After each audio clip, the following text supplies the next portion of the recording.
हम हाल ही में एक आइडिया पे पहुंचे जिसने हैबिट्स बिल्ड करने का तरीका पूरी तरह बदल दिया।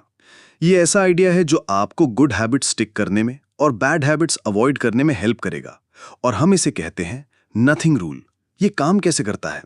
देखो, जब आप जिम जाते हो और एक इंटेंस वर्कआउट करते हो जहां आपको पता होता है कि आपने बॉडी को उसकी लिमिट्स तक पुश किया है, तो अगले कुछ दिनों तक बॉडी सोर फील करेगी।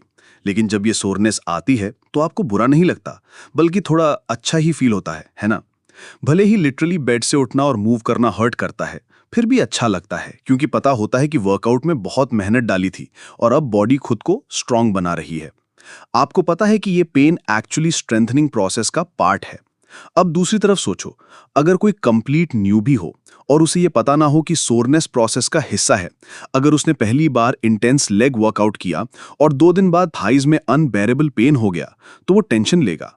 उसे लगेगा कुछ गलत हो गया है क्योंकि कल तक ठीक था और आज सडनली चल भी नहीं पा रहा।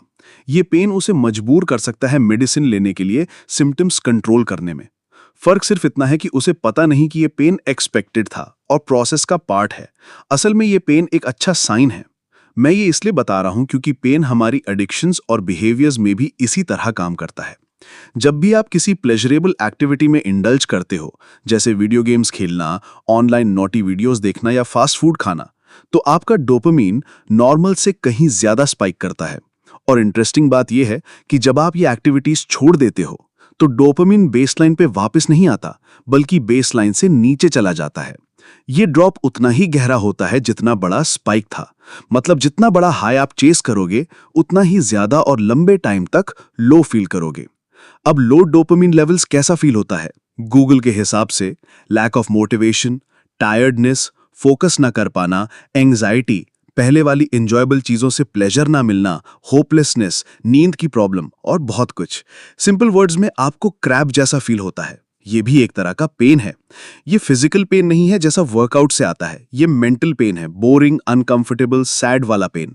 अब मजेदार बात यह है कि ये पेन भी एक्चुअली अच्छा है, बिल्कुल वैसे ही जैसे वर्कआउट के बाद सोरनेस अच्छा होता है। डोपामिन लेवल्स वापस बेसलाइन पे लाने का, वैसे ही जैसे जब आप छोटे थे और लाइफ में मोटिवेशन और प्लेजर इजीली मिलता था। सिर्फ एक ही तरीका है, कुछ मत करो। ये बोरिंग, सैड, टायर्ड वाला फीलिंग जो आपको प्लेजरेबल एक्टिविटीज छोड़ने के बाद मिलता है, ये साइन है कि आपका डोपामिन धीरे धीरे रिकवर करना शुरू कर रहा है। तो डोपामिन स्पाइकिंग एक्टिविटीज की तरफ भागने के बजाय इस पेन के दौरान कुछ मत करो और टाइम के साथ आप हील हो जाओगे। ऑफ कोर्स इसका मतलब लिटरली पूरे दिन कुछ ना करना नहीं है। इसका मतलब है कि जितनी ज्यादा प्लेजरेबल एक्टिविटीज हो सके अवॉइड करो और वेट करो।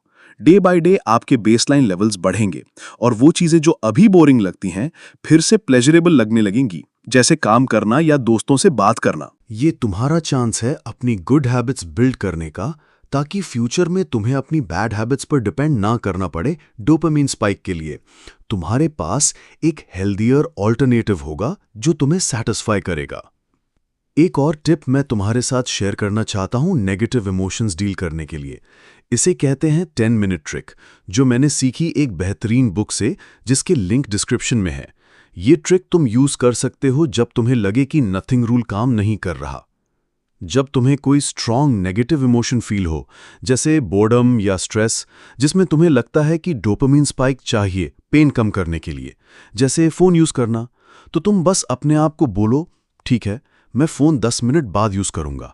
ये छोटी सी डिले तुम्हारे पेन को थोड़ा रिलीव करती है, क्योंकि जो सबसे बड़ा डिस्कम्फर्ट होता है वो होता है अनसर्टेनिटी का। ये नहीं पता कि कब रिलैक्स कर पाओगे, और इसी वजह से तुम और अनकंफर्टेबल फील करते हो डोपामिन रिकवरी प्रोसेस के दौरान।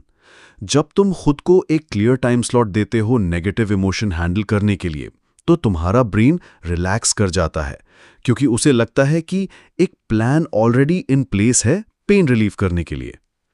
और बस इतना ही। मुझे उम्मीद है कि 10 मिनट ट्रिक और नथिंग रूल तुम्हारी हैबिट बिल्डिंग जर्नी में हेल्पफुल रहेंगे।